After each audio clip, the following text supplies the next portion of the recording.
I too would like to acknowledge the traditional custodians of the lands that I'm speaking to you from today. So I'm in Launceston in northern Tasmania, which is on the lands of the Palawa and Pakana peoples. I'd also like to acknowledge the Muanina people who are from the Nipaluna Hobart region where I'm from and where I've conducted most of my work until recently. I acknowledge that these lands were stolen, never ceded, and that the colonial project is ongoing.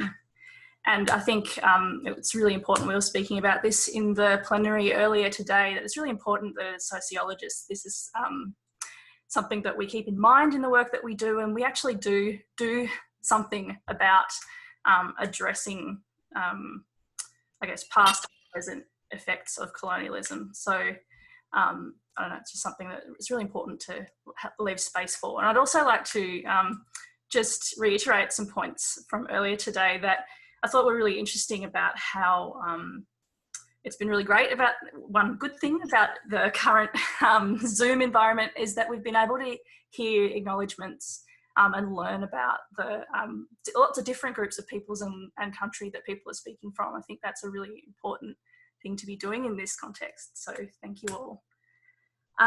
So today I'm going to be sharing some exciting work that I have done this year. So earlier in the year, this was in sort of March, April, I conducted what is one of the first larger Australian surveys of how LGBTIQ people were faring during COVID-19.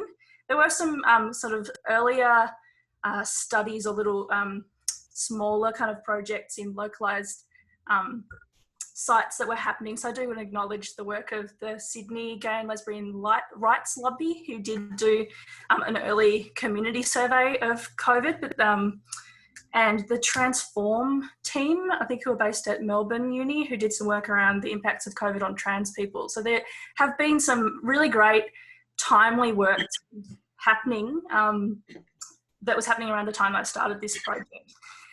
So earlier this year, I guess, compared to those of you who are speaking to, who are from particularly Melbourne, who have had a much more horrid and long lockdown than we did here in Tasmania, we had a sort of mini lockdown in March, April. And then at the time that I was conducting this survey of how Tasmanian LGBTIQ people were faring, we had just come out of our lockdown. So things were starting to open up again in sort of April, May. But I was doing this survey because Tasmania's major LGBTIQ organisation were keen to provide some rapid response services for the community, and they were kind of going to press ahead and just do some stuff. And I kind of said, well, maybe it would be really good to do some research to see actually what the community wants and needs and what their experiences are. So that's where this project came from. And then it's kind of through some really lovely collaboration with colleagues, Andrew Gorman-Murray, who's at Western Sydney Uni, and Briohny Walker, who's with me at UTAS.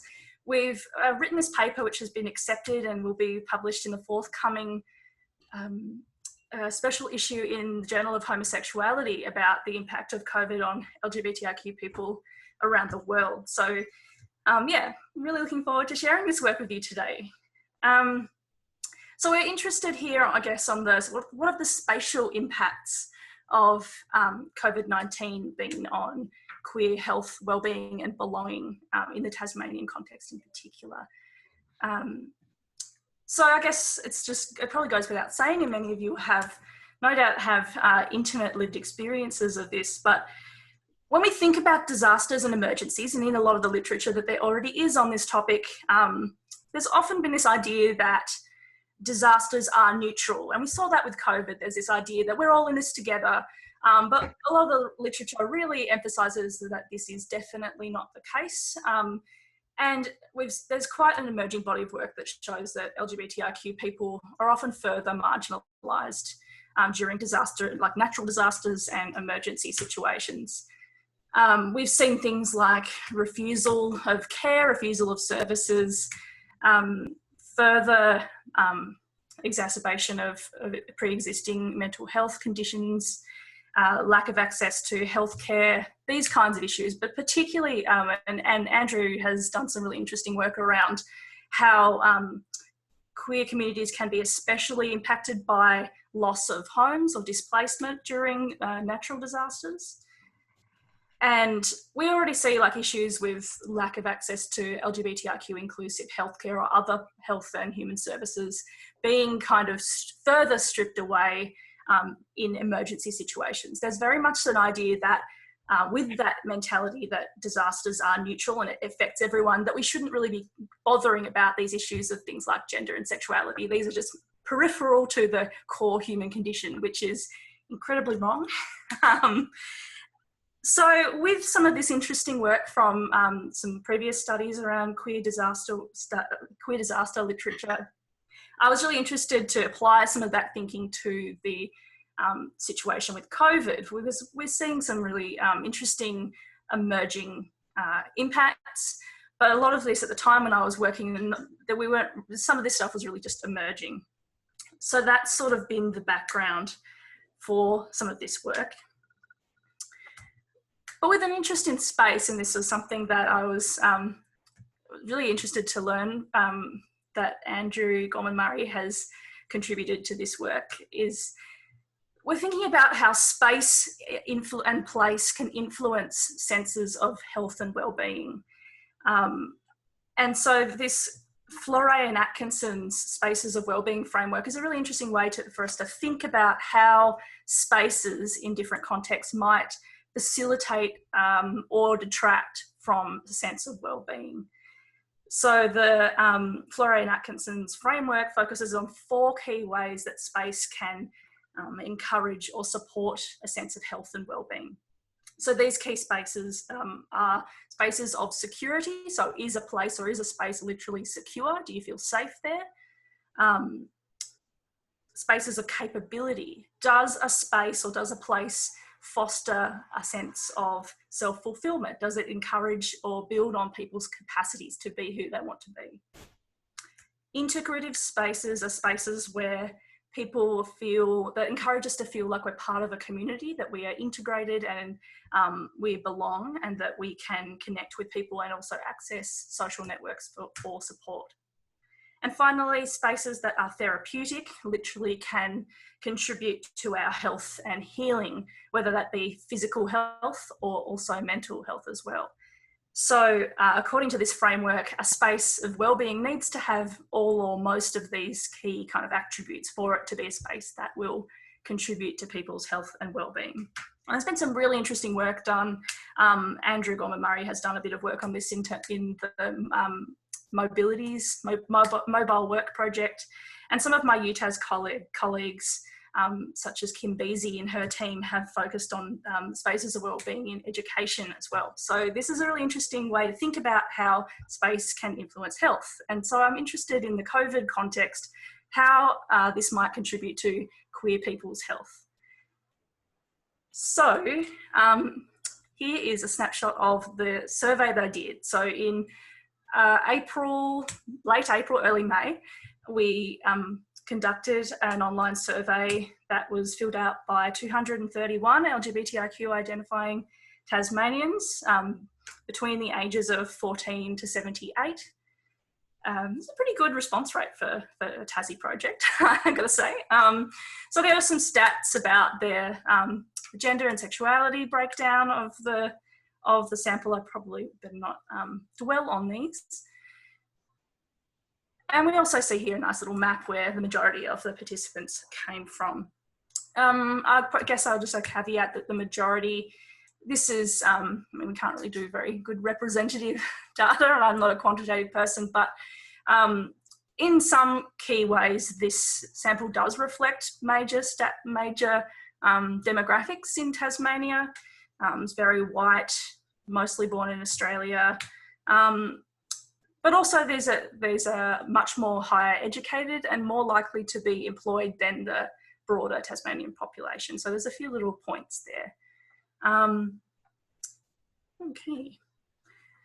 So here's a nice, just to give you a bit of an overview of some of the key concerns. So just as a basic, we asked people what are they concerned about, on the scale to not concerned at all to very concerned. And then here are the how concerned people were about these key given things. So these were things they didn't get a choice about. And so what we were seeing here is that, perhaps unsurprisingly at the time, that people weren't exactly concerned about COVID-19 itself. They weren't really worried too much about contracting the virus. The biggest concerns were more social. So these were things, people were concerned about their family and friends and their safety, not being able to see their family and friends as well. And this brings up some of the really key findings of this study, which is that the significant mental health impact on LGBTIQ people in Tasmania. So people were especially worried about mental health, their own mental health or the mental health of others. And we see quite high rates of things like loneliness, feeling isolated, and also feeling bored during lockdown as well. So this was something that was really, I guess, coloured a lot of their other responses. I just wanted to give you this overview, and then for the most of my presentation today, I'm going to be focusing on the write-in responses. So people were asked to rate their level of concern for these things, and then they were also asked and given an open-ended question where they could say, are there any other concerns that you have, or do you want to elaborate on the concerns? And we had a really high response rate for that open-ended question, which is great. We had a lot of people filling that out. So, and from those open-ended responses is where I've got some really interesting meaty data that we can use to think about queer relationships with space.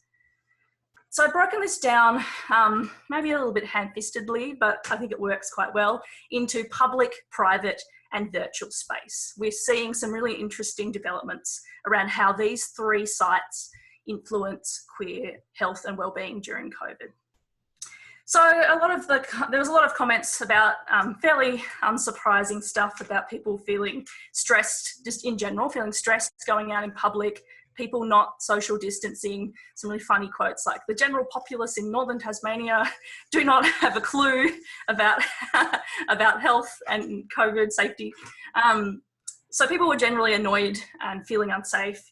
But this participant did a really interesting job of highlighting how, as a queer person, they felt even more unsafe in that context.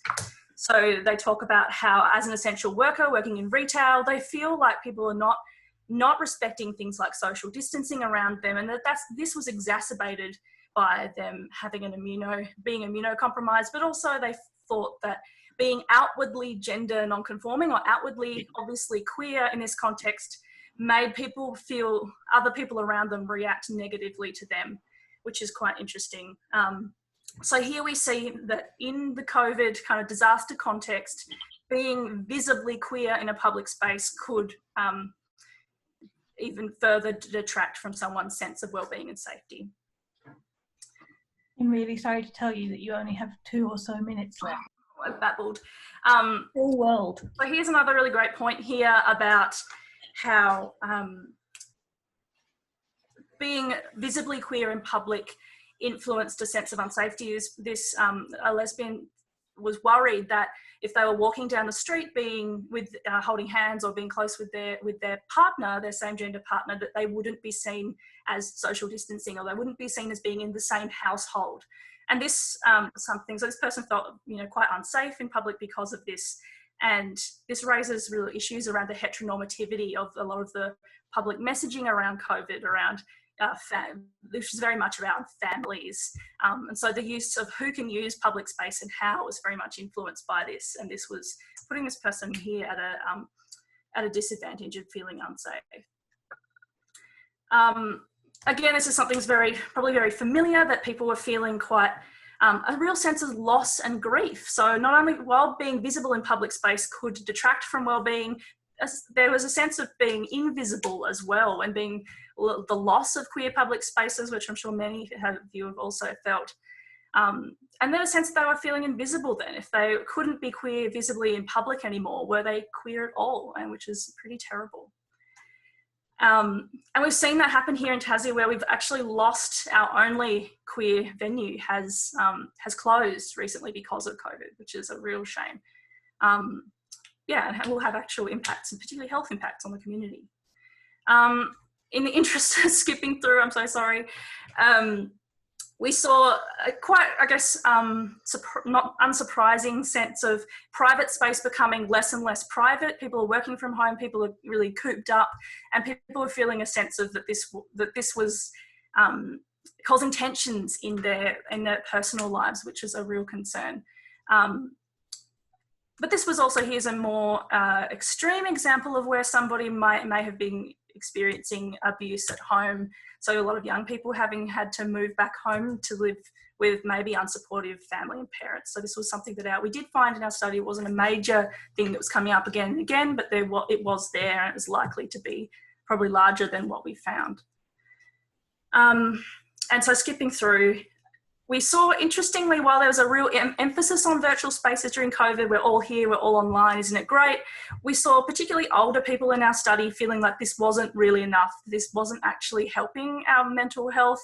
And for these people, it was actually further exacerbating feelings of disconnection and loneliness. So this kind of contravenes some of the more kind of post-gay analysis that we're saying, well, we don't even need real spaces anymore. We can all just be online or just be ourselves as individuals wherever.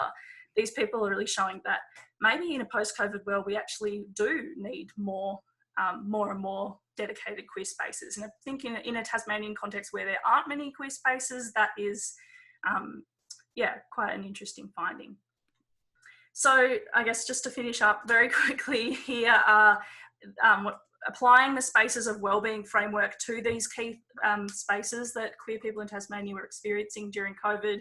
We saw that public spaces were definitely not a space of wellbeing because they weren't safe, they weren't, and they definitely weren't integrative. People were feeling more and more separated, lots of tensions in communities. Private spaces might be secure in terms of stay home, stay safe. For COVID, they also failed to be integrative and were pulling, there was tensions among families and people feeling kind of trapped in their homes as well. And in this context, I guess an interesting finding from our study is that virtual spaces were a kind of ambiguous space of wellbeing during COVID. They were good for some people, but they weren't really doing the job of helping people's sense of wellbeing and feeling connected and community as well as they could have, perhaps. So I'm sorry I went a little bit over time. This is my first time I've spoke to a lot of people in a long time. But thank you so much for the opportunity. I'd love to chat more and happy to answer any questions at the end about this project. So, thank you. I will stop sharing. Thank you so much, Ruby. As I said, please feel free to post questions as we go in the chat area so you don't forget them, or we can just come back to them at the end. So next, Ryan Thorneycroft, are you ready? It's us. I'm going to share my screen with our slides and introduce Ryan, who Dr. Ryan Thorneycroft is a lecturer in criminology at Western Sydney University and a very key member of the Genders and Sexualities research stream that we have here. Ryan's biggest achievement this year was also the launch of a book, which I haven't got the title of available to me right now. So Ryan, could you please tell us? Reimagining Disabled and Ableist Violence as Objection. It's a mouthful. Check it out. I'll post the link to that in the chat as well. So that is Ryan. My name's Associate Professor Lucy Nicholas. I lead the Genders and Sexualities research stream, and I'm a sociologist at Western Sydney Uni. Oh dear, sorry. So I will let Ryan begin, and welcome to our paper. Sorry, I'm being weird and awkward. Again, haven't spoken to large groups. Okay, handing over, Ryan. Nor have I, and I apologise. I'm going to read it out just so I don't have a panic attack. So bear with me.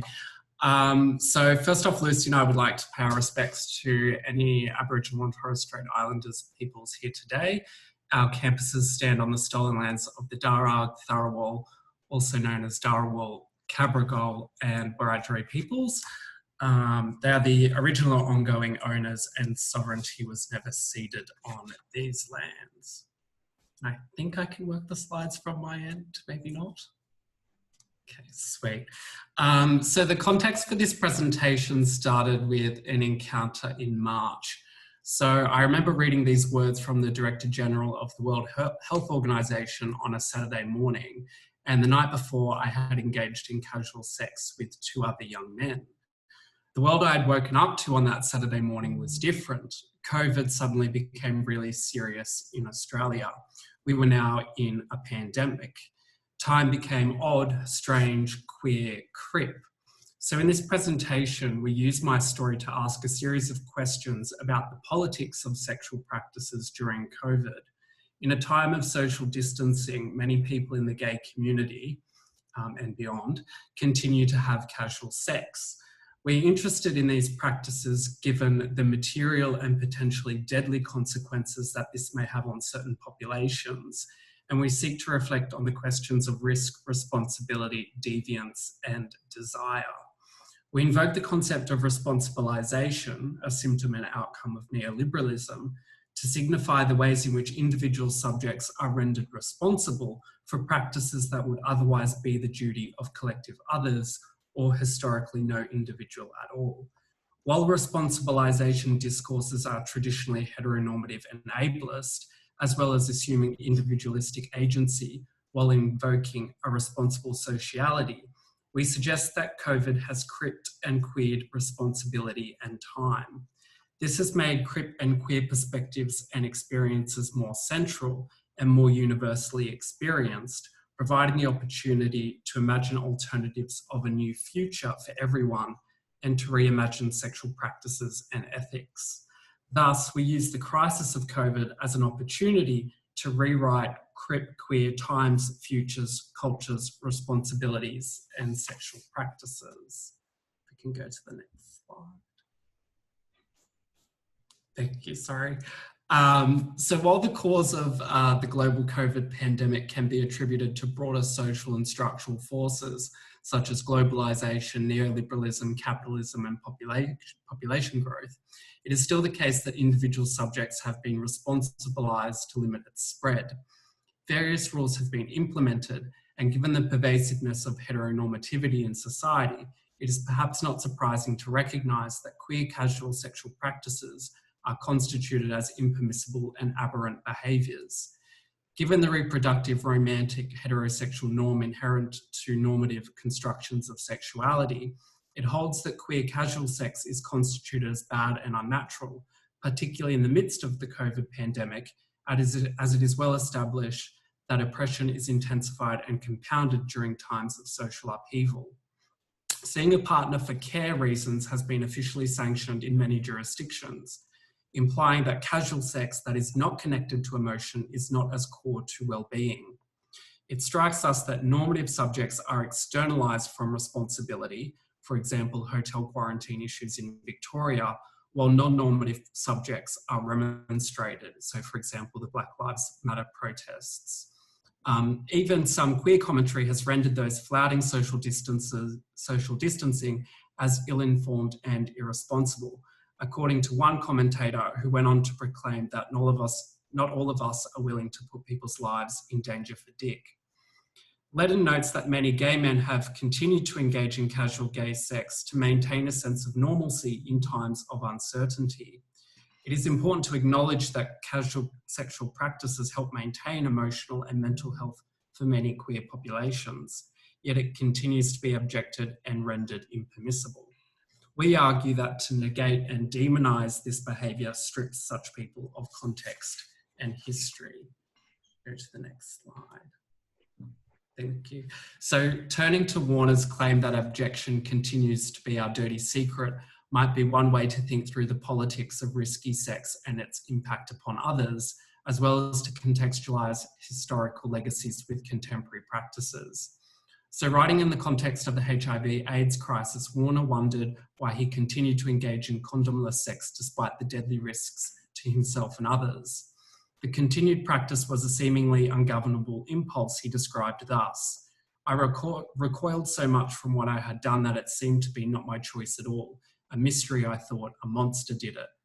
Warner's phenomenological and demonological description points to what many gay men knew at the time, that existing sex education policies around safe sex and celibacy were ineffectual. Sex is not universally about those things in the centre of Rubin's charmed circle, the expression of love, health, self-esteem and respect, for example. And finally, that there are antisocial impulses that drive many to have sex.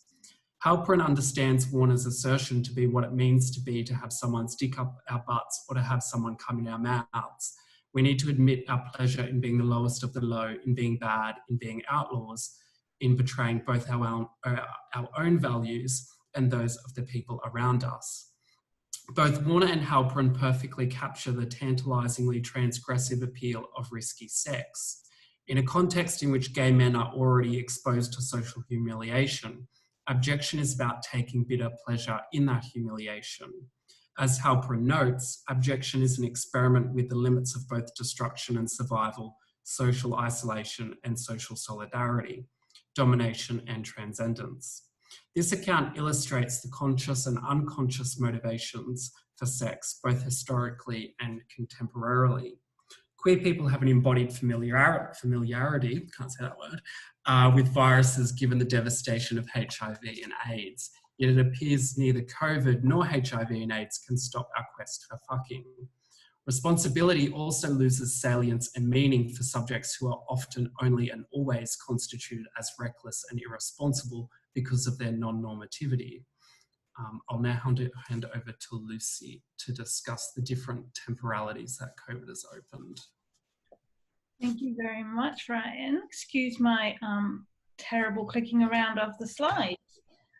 So, shifting now to the ways in which COVID has cripped and queered time then. Having decentered responsibilization discourses like that and problematized them, we want to look at the way that it's also decentered normative notions of time. So Crip time then can be understood as decentering ableist time, as thinking about the ways that ableist time is disabling, rather than thinking about how Crip people are unable to live up to it. So it's a depathologizing in the same way that queer is. So for example here, a quote from MacDonald who says, "I live by a different time to you. I have cerebral palsy. I can't walk or talk. I use an alphabet board and I communicate at the rate of 450 words an hour compared to your 150 words in a minute, 20 times as slow. A slow world would be my heaven. I'm forced to live in your world, a fast, hard one. If slow rays flew from me, I would be able to live in this world. I need to speed up or you need to slow down." And similarly, Crip time can be a sped up time or a variable time of mania, fastness and slowness. And in the context of in the context of COVID, normative subjects have been forced to experience some of this disjuncture with normative time. Additionally then, queer time is about decentering normative, like teleological, heteronormative ideas of time. So Halberstam, for example, talks about the way that aspects of life familiar to queers are not centered in heteronormative time. So HIV, AIDS crisis upended conventions of heteronormative temporalities and logics for queer subjects. And then as a result of queer time, queer subcultures produce, in Halberstam's words, alternative temporalities by allowing their participants to believe that their futures can be imagined according to logics that lie outside of those paradigmatic markers of life experience, namely birth, marriage, reproduction, and death. So Ryan's written extensively about the overlaps between queer theory and Crip theory, and now queer time and Crip time, which has given me a lovely introduction to the field. Thank you, Ryan. So what we're talking about then is the way that normative subjects are now exposed to queer and Crip times, that COVID has exacerbated that. Additionally then, we're talking about how COVID has opened up the opportunity for heteronormative, able subjects to experience some of the kind of queer approaches to sex and sexuality that Crip and queer subjects have long been experiencing. And in that way, we were kind of trying to be hopeful, optimistic that this would give an opportunity for normative sexuality to be interrogated and transformed, and for normative subjects to decenter their experiences. So we asked the question, what kind of efficacious queer sexual futures and temporalities can we reimagine in this historical moment? And so talking about those interactions between, or those overlaps with queer and Crip, a quote from McGruer here, that queer and Crip activisms share a will to remake the world, given the ways in which injustice, oppression and hierarchy are built, sometimes quite literally, into the structures of contemporary society. And so we were wondering if this is a time to embrace our inherent potential to be non-normative. As Ryan pointed out, celibacy is never effective. We know that. We don't need to talk about that in a room of sociologists and health sociologists. And as Ryan said, many gay men continue to have casual sex for a sense of normalcy. But more queer ideas, such as negotiated safety, practices of responsibility, things we see in gay casual sex practices, things we see in BDSM practices, are now being more widely discussed. And so iso-sex may then be a time to, or a moment to, expand ideas of sex for everyone, to expand ideas of pleasure, which is very exciting. So we drew on Leyden quite a lot here, who was talking about iso-sex, not to be confused with iso karaoke. That's something that's happening tomorrow night. Who knows though? Who talked about how COVID could be an opportunity to illuminate the pleasures our bodies are capable of in an isolated space, trying and practicing and sometimes failing to make sense of our own pleasures and desires, which are specific to each body. It's a trial run of sorts where we might remain with ourselves, seek out those pleasures we seek from others, and if we're lucky, find those sweet spots some of us lust after but never quite find. We can find greater meaning in how we value the sexual nature of the body by using this period to self-recognize, to put forward a self-sex politics that makes sex both during and after COVID-19 possible. And bringing it back here to queer ethics and in queer theory, this is an opportunity then to think about what sex is for and what feels good, rather than following those old narratives of heteronormativity. And we've talked about Rubin a lot, but I think Rubin's work is so key in thinking about sexual pleasure and a sexual value system, as she calls it, based on acts rather than identities.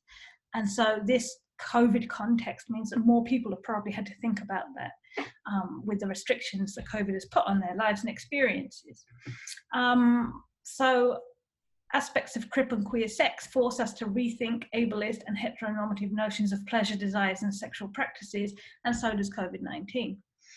Let me look at my notes, excuse me. So yeah, as I said before, Crip and queer ethics is often focused on care, non-normative, and care and responsibility in ways that heteronormative sex perhaps hasn't.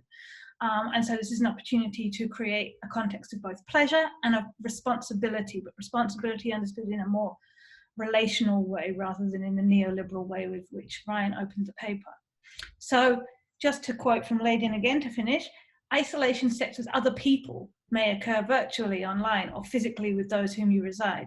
Virtual isolation sex with others might involve sexting, cyber sex or phone sex with friends or strangers, as well as participation in online sex forums. Physically, it may involve sexual practices with those with whom you live.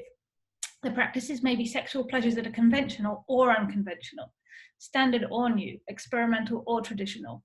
The aim is to open up ways in which sexual practices can occur in less normative and more ethical frameworks, and to provide an alternative sexual health solution. So, thank you very much for listening. You can read more of this in the wonderful book edited by Lupton and Willis, which is coming out in April. Thank you.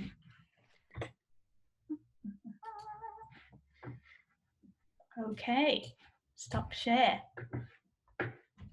So, Megan and Barrie, do you want to share your screen?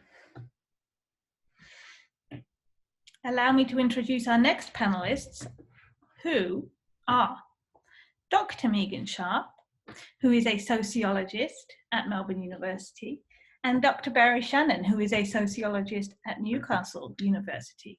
Is it Newcastle University or University of Newcastle? Who knows? All right, so Newcastle. thank you.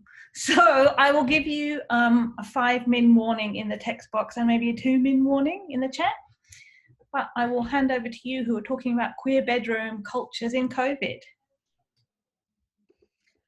Hi everyone, thank you for joining us. Barrie and I didn't know what to call each other in our bios, so we just went with sociologist because times are confusing. So I want to acknowledge the lands that I'm on, the owners of the lands, who are the Wurundjeri people of the Kulin Nation, and acknowledge elders past, present and emerging, the caretakers of these lands, skies and waterways for hundreds of thousands of years, and say sovereignty has never been ceded. And yeah, I'd just like to echo that and let everybody know that I'm coming to you live from unceded Awabakal country. So Barrie and I have been thinking about queer bedroom cultures in COVID, and we kind of put this paper together based on our previous book chapter, which we published a couple of years ago, which was about how it was called Becoming Non-Binary, and it kind of took up this, I guess, idea of the way that non-binary people try on particular ways of expressing themselves and doing things in private space before they maybe feel comfortable to do them in public space, and to also take ideas from other people and how they were doing this all on Tumblr. So we're kind of extending our thinking from Tumblr today to Animal Crossing and also to TikTok. So you can see Barrie and I are on brand. Barrie will take the Animal Crossing section and I will take the TikTok section, because I got very invested in TikTok when lockdown happened, and I am in Victoria and there wasn't a lot going on, not a lot to do. And so now I find myself having to delete the app during the week and reinstall it on weekends because I'm a little bit addicted to it. So naturally, I'm going to talk about it a little bit today. So there are a few things that happened in those previous talks that really speak to Barrie and I's presentation. So particularly around spaces of wellbeing and spaces of community, the way that queer people in TikTok are kind of almost giving out advice, health promotion advice, in these kind of 60-second clips to other queer folks and giving suggestions. And this also sort of tied back to the plenary this morning when Ray Connell was talking about, you know, the utopic and how can we imagine the future. There's also a little bit about private space becoming less private, and online spaces being lonely. And then some stuff I noticed as well in Lucy and Ryan's talk around sex practice and advice giving, and particularly I've noticed in TikTok there's like kink talk, where people can discuss kinks and discuss that in really safe ways and have meaningful conversations about it, or enact kinks in these virtual spaces. So I'll kick over to Barrie, who will give a proper introduction, and I'll come back with TikTok news. Okay, so Megan and I are notorious for going over our allocated time, so I'm going to try and keep this as brief as possible. So basically, we're just starting at the same place that everybody else is. Right now, COVID has really fundamentally changed how we inhabit these physical and digital spaces. But for queer people, this isn't really new information.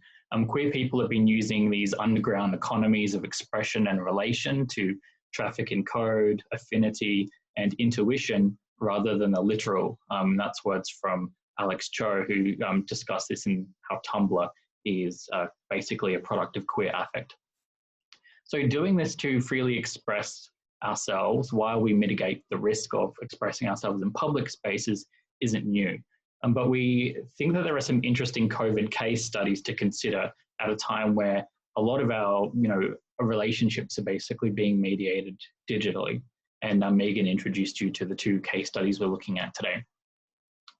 So Megan and I have written together previously on the overlap between our PhD data in that chapter called Becoming Non-Binary, and we looked at how networked counterpublics are being used as a tool for activism and peer education for young people, young queer people and young feminists as well, but also how these digital artifacts influence how we curate an identity and how they influence our world beyond the digital as well. So we thought, as we were trying to like plan something to put together for this session, we decided we'd try and revisit these concepts and think through them a little more against the backdrop of the pandemic.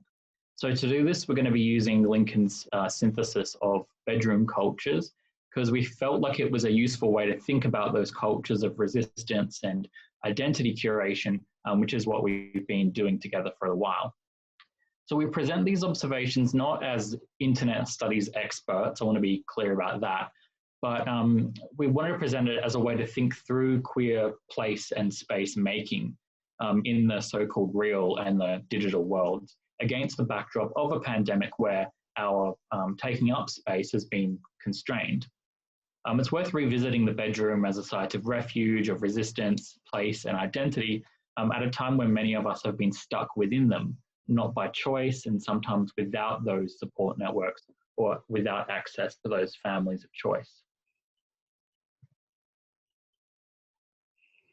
So just quickly, we're looking at bedroom cultures, which came about as a theory by McRobbie and Garber in the 70s in response to these kind of perceived dangers of the street and public space, which are exacerbated by mass media and the rise of virtual social networking sites in the 90s, which in many ways mimic the materiality of the bedroom. So that's like a brief history of bedroom cultures. Most of us are kind of familiar with this theory. And writing this, particularly in Victoria where I was, I noticed that, young people were like spending a lot of time in their bedrooms. And in fact, when I was on TikTok, most of the content came from, that was being created came from a bedroom or a car. There were very little backdrops other than a bedroom or a car, particularly in an Australian context. And this sort of has related or meant to me that the bedroom becomes a particular public interface where queer identities and queer activisms are transmitted through cultural artifacts, and almost like there'll be videos with narration and a BLM poster in the background or a rainbow flag in the background, where the content itself that's verbalized doesn't necessarily mean that it isn't necessarily queer in any way, but the imagery in the background does. And this is like representative of sort of being in public space, I guess, in the way that Ruby was saying, how can we express our queerness where our bodies aren't part of the kind of landscape?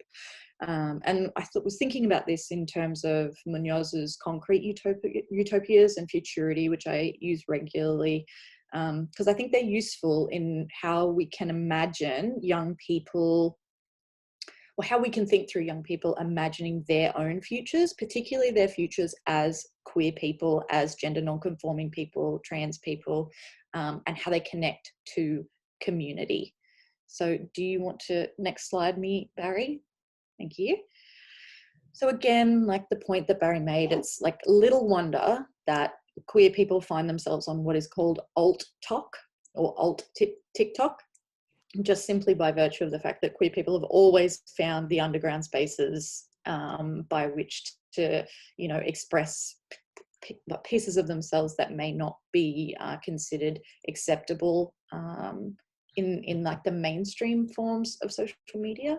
So finding community with others is kind of being rejected by the mainstream is deeply rooted in our queer history.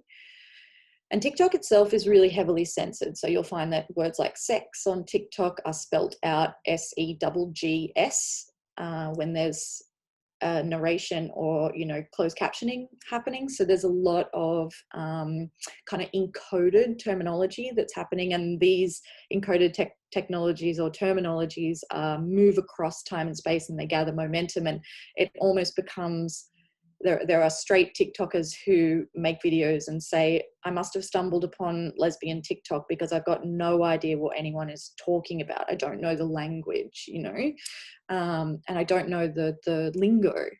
So queer people are finding ways to kind of circumvent the rules of TikTok in order to have meaningful conversations and build community. Users are often creating content which are actually observations of their everyday life, in the same way that me, as a person who lives in the north of Melbourne, can go days and weeks without seeing a straight person. The same is kind of reflected in this virtual space as well. So if we just stay on alt TikTok or lesbian TikTok or queer talk, we don't have to engage with straight culture, you know, in any sort of way. And shame itself becomes like a currency, because there's embarrassing stories, there's confessions, failing school, getting fired, being horny, being lonely, and also how likely you are to be a stereotypical queer are all bartered and traded, and people trade these stories with each other. They duet each other to kind of be more shameful or have more shame than the next person. So I found that really interesting, this kind of dissolution or the dissolving of shame being something you need to kind of keep inside and keep as a secret to yourself, that shame is actually part of, you know, a queer experience. Do you want to next slide me, Barrie? You've got 5 minutes left. Okay, so this is just a brief point I'll call out. And this was from a few media articles which queer people were talking about being on TikTok and why they were on TikTok. One of the reasons is that they feel it's a younger crowd. The users are of a younger demographic, and they're more likely to call out bad behavior. So call out culture and cancel culture are quite prolific in TikTok. And also one trans user said, I don't want to be on Twitter. There's too much negativity. People come at me on Twitter. On TikTok, everyone, you know, not everyone, but for the majority of people, I'm supported. I can be in my own lane with people who are like me. And, you know, I didn't want to post anything about being trans, but now I feel like that journey is really celebrated in this particular like visual or virtual context. So Barrie, I'll move on to you as to not eat into your time, darling. Okay, so I'll try and be as brief with this as possible, and I'll, you know, assume a little bit of knowledge about what Animal Crossing is. But basically, Animal Crossing New Horizons was released shortly before the first kind of major lockdowns occurred, and it was a major social media phenomenon for a few months. So in short, it's a game where you are the only human living on a remote island populated by anthropomorphic animals. Each has their own name and their own personality, and you pass time in the game by collecting fish and bugs or selling them for money, chopping wood, mining for crafting materials, with which you then create furniture and infrastructure for your island. So you spend the rest of your time gardening, socializing, designing clothing, participating in games, and more. So the game occurs in real 24-hour time, and it doesn't have a linear story. So it's not possible to finish Animal Crossing, technically. In this installment of the game, you can play online and chat with other people by visiting their islands, all without quarantine restrictions. So designers of the game said that it was intended to emulate that feeling of finding community and home in a new place, which rings true to some of what we've been talking about here in this session. Animal Crossing has a keen queer user base due to the wholesomeness, but also because of the various affordances within the game. There are no gender restrictions on clothing and makeup, hairstyle, any of that kind of stuff. You don't choose your gender or your sex, you choose your style. And that only really impacts on how you're dressed, and you can change that at will. So there are also aesthetic considerations that would appeal to queer players, the ability to terraform, design infrastructure, and make clothing, and aesthetic decisions about how the islanders and inhabitants appear. But I want to stress that it's not just about that visual aesthetic, but about being able to curate an aesthetic sensibility that fits the person you see yourself to be. And in the case of Animal Crossing, it's about making a digital space within which you are who you are. And the very infrastructure, the visuals, the dialect are all a virtual curation of alternative possibilities for yourself. So these are opportunities that queer people, as we know, aren't always available in the so-called real world.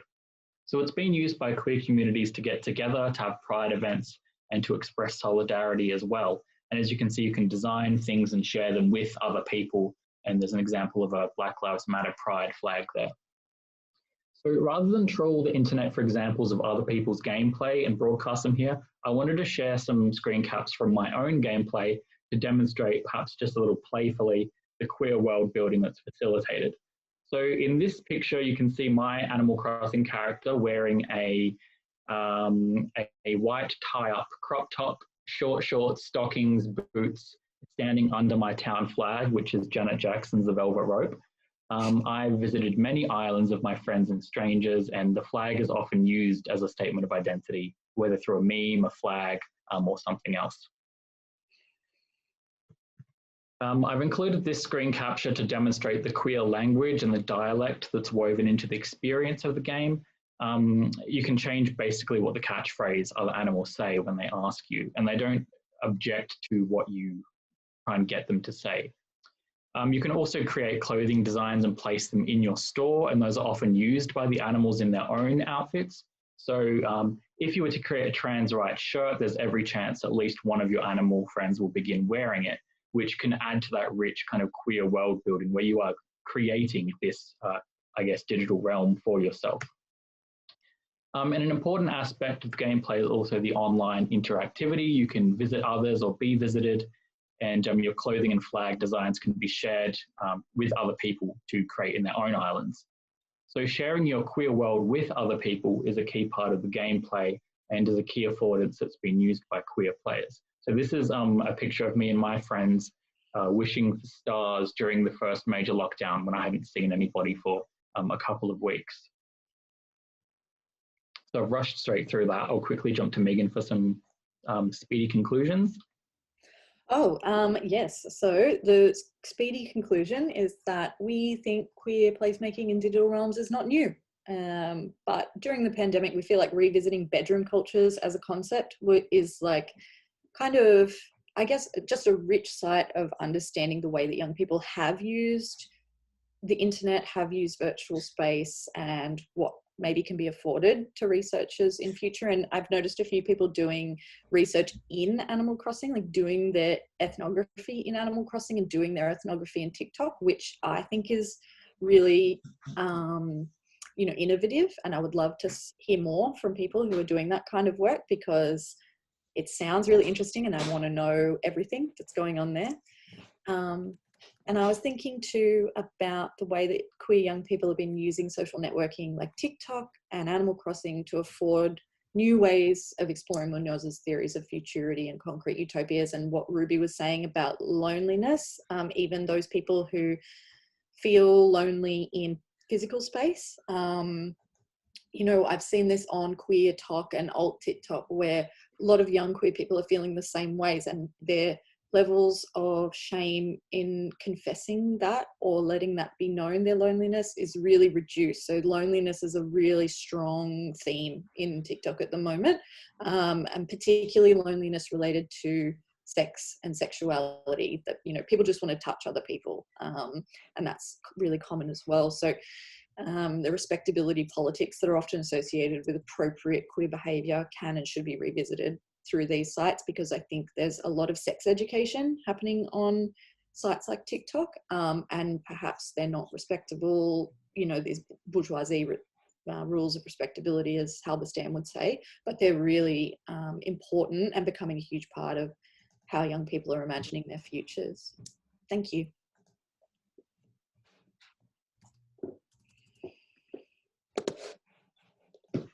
Thank you very much. Glad we got some bourgeoisie bashing in there near the end. Thank you. All right, so very quickly on to questions. I see we have a question from Karen. Do you want to ask this question to Ruby, Karen, or would you like me to read it out? Sure, I can ask it. I've actually got to head off to a meeting at 2 o'clock, so I'm going to ask it very quickly, and hopefully there's just going to be a really quick answer to it. Ruby, hi. So looking at, you've touched on the notion of mobilities, which of course comes from Andrew Gorman-Murray's work.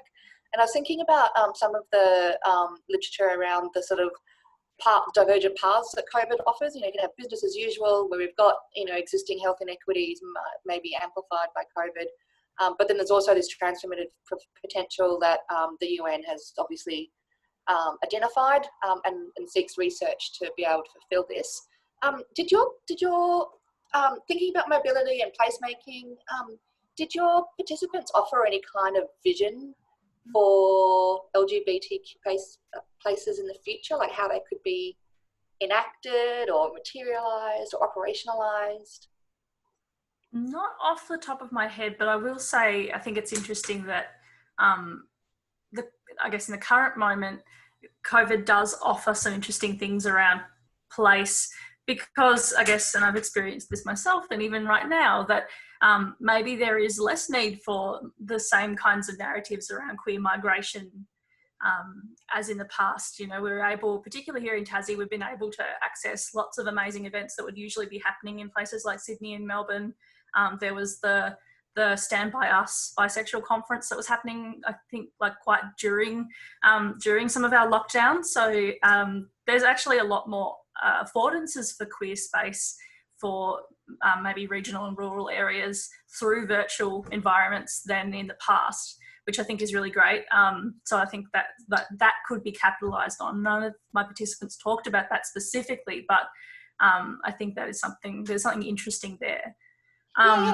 It's interesting that also takes place at the same time as we've got these hard border closures and, you know, no travel to regional areas from, you know, city spaces as well. So there's notion of migration. It's really made much more complex. Definitely. I think, I guess I would reiterate that point. I think it does raise really interesting things around what happens when we lose spaces and what do we do about that. And, you know, is it reiterating the importance of, yes, we really do need in-person spaces, or do we just need to think about how our virtual spaces operate and how we use them and in what ways, so that they can be spaces of wellbeing in ways that the older participants in my study felt that they really weren't. But seeing some of Barrie and Megan's work, it shows that there is real amazing potential for online spaces to offer really, lots of important opportunities for wellbeing. So it's sort of, I guess, We should totally, you, Andrew, and I should totally talk later because I'm going to head off now, but this is going to be really exciting stuff. Thank you so much for all the presenters. No, thank you. All right, we have a question in the in the chat from Hannah McCann. Hannah, are you still there, or did you have to run away to a meeting? Yes. Oh yeah, I'm here. Hi. Can I ask it? Okay. I guess, yeah, thanks for the papers, everyone. It's so cool to see this research, and I'm excited that there's some interesting things being said about COVID in some otherwise, you know, a lot of mundane things have been said about COVID in other places, so I'm really pleased about this stuff. But I've been thinking a lot about, in terms of sexuality in this context, this quote that I put in the chat from Gail Rubin about how people become kind of dangerously crazy about sexuality in times of crisis, and whether that's the case right now. So, you know, everyone's case studies are kind of focusing on the micro relational kind of experiences of sexuality during COVID. But I'm wondering about the broader context that people have noticed in their research about whether there is this kind of re-traditionalization or a push for kind of more conservative ideas, despite something, you know, like in the second paper around how time has shifted and become more queer and Crip, like the actual broader political context is traditionalizing. So I'm just wondering if that's true, what people think of Rubin's quote in relation to their own studies. Sorry about the shade for anyone studying COVID, by the way. Who wants to go first? Ryan? Yeah, I mean, if I understand the question correctly, I suppose in spite of what we wrote in the chapter, I don't think it's necessarily the case that COVID has created this chaos and this craziness around sexuality.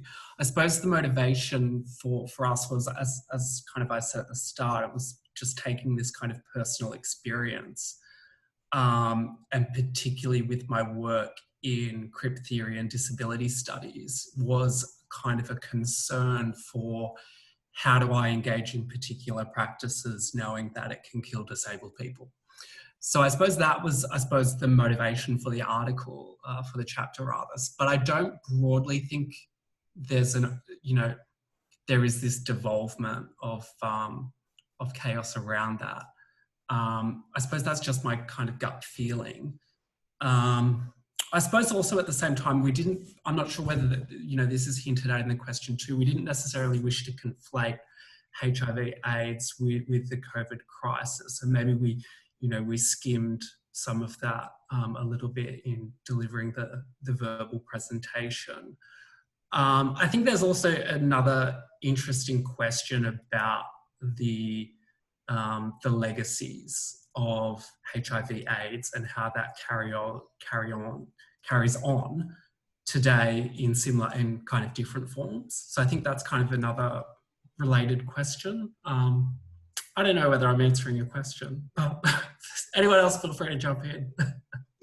I was going to say, I mean, I think that, yeah, like almost like respectability and traditionalization become safe zones in COVID, because everything else seems quite chaotic or quite like out of control. So the things that people find safe are things that are rooted in, like, you know, what is normal. We're like searching for normal, right? So I would say, I didn't really think about it in the presentation that Barrie and I did, but I was actually thinking about it the other day in terms of this same quote actually, but about the changes to university courses and this kind of striving away from critical thinking and sexuality studies and gender studies and things to have a really traditional understanding of youth transition and work and labour, and which I think is a much broader, you know, conversation. But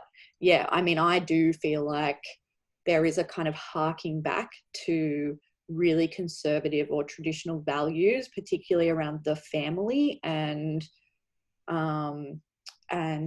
your success, what is successful. And I, you know, speaking to young people, would probably say, I can only really talk in terms of what young people are saying, but yeah, certainly that they feel a pressure to be in monogamous long-term relationships which are stable, where nobody sees anybody else, and also to like share houses have become a bit of a battleground, I think, at the moment. And so yeah, the traditionalization of living is interesting, which goes beyond sexuality, but that is my musing for your question, Hannah.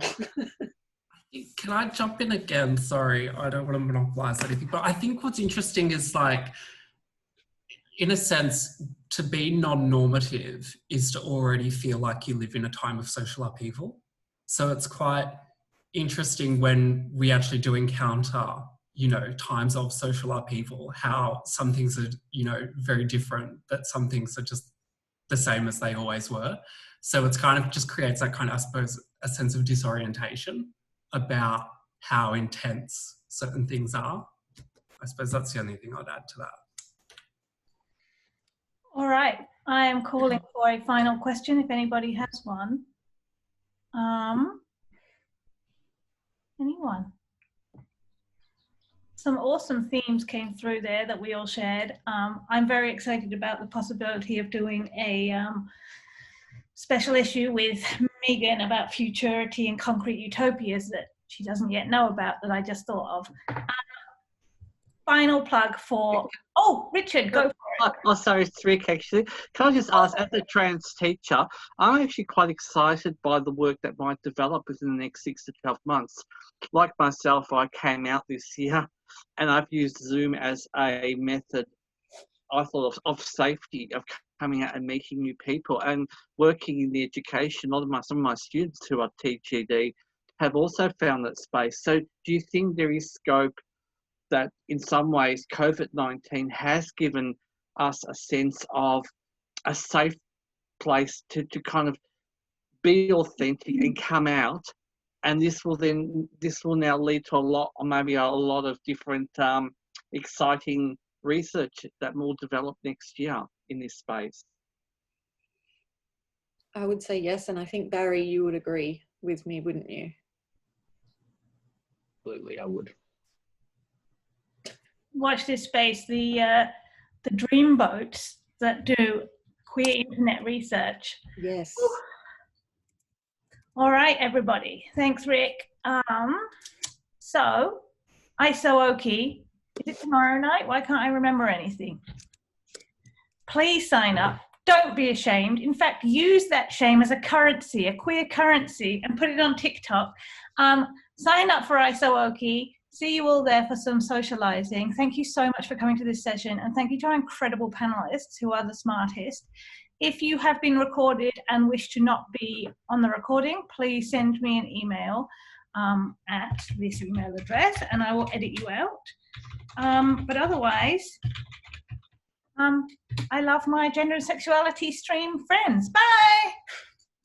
Bye, thanks everyone.